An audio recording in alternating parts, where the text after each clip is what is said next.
కార్యక్రమాన్ని చేపట్టడానికి ఈరోజు మేమందరం కూడా ఏకీభవించి మరి దానికి అందరూ కూడా అక్కడ వచ్చి ఆ కార్యక్రమాన్ని జయప్రదం చేయడానికి అందరూ కూడా ఏకీభవించడం జరిగింది.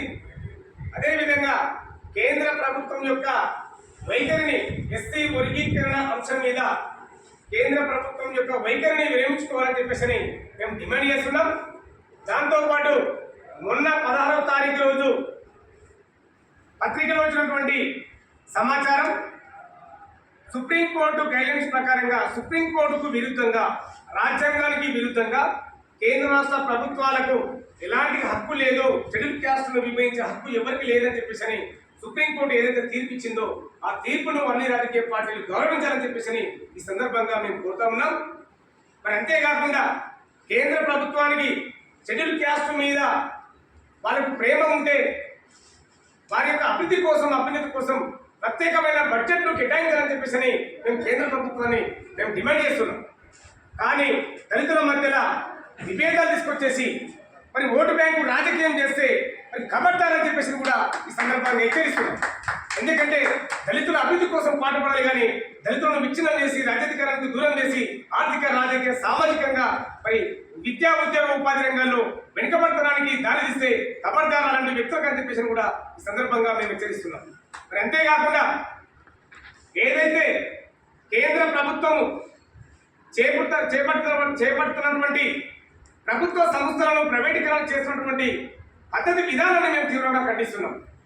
ప్రభుత్వ సంస్థలు ఉంటే పేద వర్గాలకు ఎస్సీ ఎస్టీ బీసీ వర్గాల వాళ్ళు చదువుకున్న వాళ్ళకు ఉద్యోగ అవకాశాలు వస్తాయి. కాబట్టి మరి ఏదైతే కేంద్ర ప్రభుత్వము మరి ప్రభుత్వ సంస్థలను ప్రైవేటీకరణ చేస్తుందో దాన్ని మేము తీవ్రంగా ఖండిస్తున్నాము. మరి కేంద్రం యొక్క వైఖరిని కూడా విరమించుకోవాలి. మరి ప్రైవేటీకరణ చేసినటువంటి మరి ప్రభుత్వ సంస్థలను యథాస్థితిలో ఉంచాలని చెప్పేసి కూడా మేము కేంద్ర ప్రభుత్వం డిమాండ్ చేస్తున్నాం.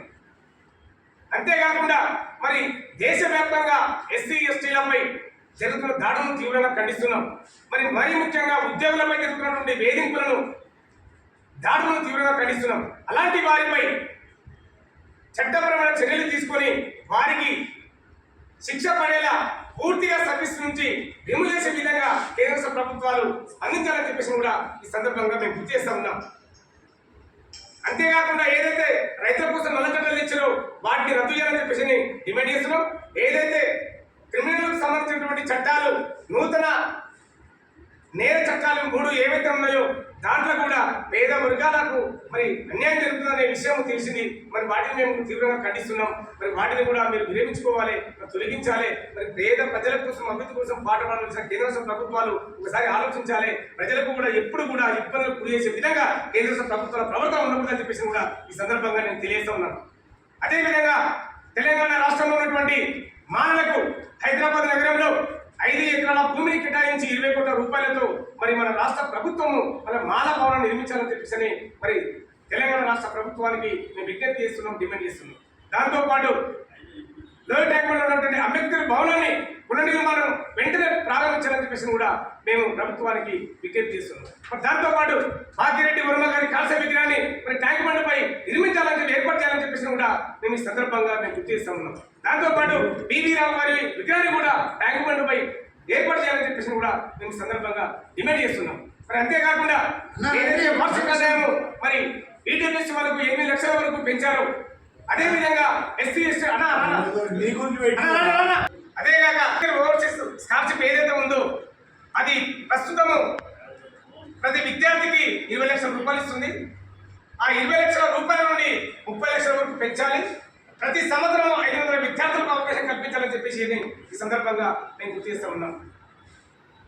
అంతేకాకుండా ఎస్సీ రిజర్వేషన్లు జనాభా తమాషా ప్రకారంగా 15% నుండి 22% పెంచాలని చెప్పేసి మేము డిమాండ్ చేస్తున్నాము. బ్యాక్లాగ్ పోస్టులను వెంటనే మరి అవకాశం కల్పించాలి.